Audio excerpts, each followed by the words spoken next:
Nolan King here for MMA Today in Boston, and I'm joined by UFC featherweight Julio Arce. Julio will be taking on Dan Ige this Saturday night at UFC 220 at the Garden in Boston. Julio, how does it feel to finally be here for your first UFC fight week?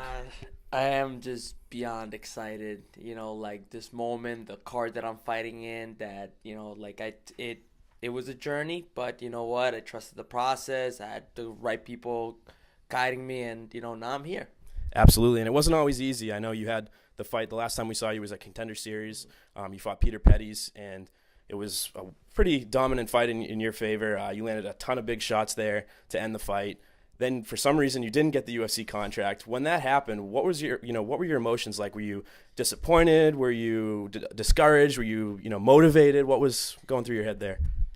If for the first minute, when I found out I didn't get the contract, it was like, I put my head down for a second, and then after that, I was like, I'll forget it. This fight was more for me than it was about the contract, because I knew, look, I got to show them what I was capable of, and I knew it was only going to be a matter of time before they gave me the call. So I kept my head up about that the whole time. But that fight with Peter Pettis was more for me than it was for anything else, because it kind of opened up a whole new, I don't know how to explain it, but just like a whole new fighting, that a skill that I had to kind of wake up within myself. And now it's like I feel so great, and the opportunity came at the perfect time, so it was only a matter of time. And what were your emotions like when you got that call? I know that your manager Dave and some friends of yours kind of set it up in a cool way. Yeah. That you were teaching class, and what happened? Can you explain that to me? You know what? There was just so many emotions, and I was just I was like, I can't believe, it's like finally the years of just training and, grinding and just sacrificing many things to get here is just unbelievable. But, it's a dream come true. It's like, I try not to, cry a little bit because I was in front of my students, but, I just felt unbelievable.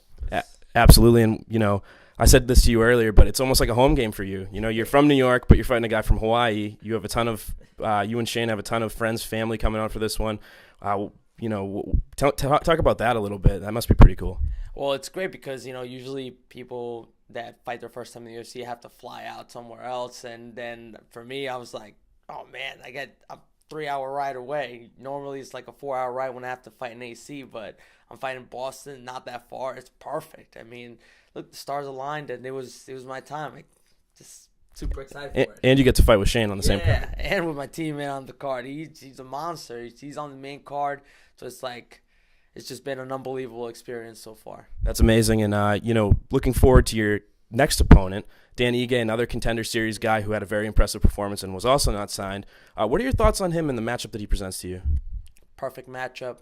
We're both making our debut. We're going to go in there, and we're just going to put an exciting fight, and I just can't wait to get in there. Absolutely, and you got on the TV portion of the card. I'm assuming the relatives, friends that can't, be here can still watch you. That must be pretty cool as well. It's unbelievable. So this is like the perfect scenario for you. Yeah, it's like everything just fell in place, and it's just couldn't happen at a better time. That's amazing. And taking the fight on short notice, your weight's good, everything. You're feeling good? Everything is great. I've been staying in shape, even after the Contender Series fight. I didn't just okay, let me just wait. I did a Glory kickboxing fight, and I just stayed ready.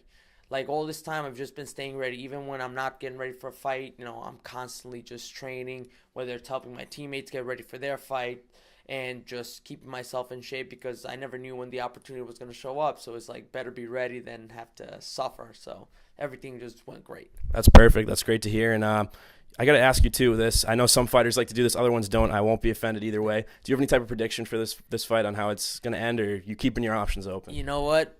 I'm just going to go out there and just be free in that cage and let it all go. That's it. I got no predictions. It's whatever happens, happens. Understandable. I always hate that question. I feel like we're forcing you to say something. But a couple more questions before I let you go. I appreciate your time doing this during your fight week. Do you have any type of sponsors or anybody you want to shout out here? I know there's probably a lot of people that have got you to this moment that you might want to give a thank you to. And, well, first, I just want to thank, my family who's been with me just, from day one, my sisters, mom, my dad, my family who's in Colombia, everybody. My girlfriend Asia, she's been huge support. Man right here, Dave Fish, who's making this all happen. Just like I said, he's the one that made me trust the process, and this is where I am today. Give a shout out, especially to my coaches, my main mentor, Brian Godoffer. He'll be coaching me on Saturday night. Tiger, everyone on my team, the fight team. I mean, they know who they are, and all the up-and-comers. It's amazing. I want to give a shout-out to NutriBio, who's been sponsoring me, since I started my pro career. So they've been amazing. Tiger Fight Gear and Eat Clean Bro for helping me, sponsor me for the meals that, to keep me in shape, too. Great. Last question. 2018's upon us. What do you see this year? What is the year going to provide to Julio Arce?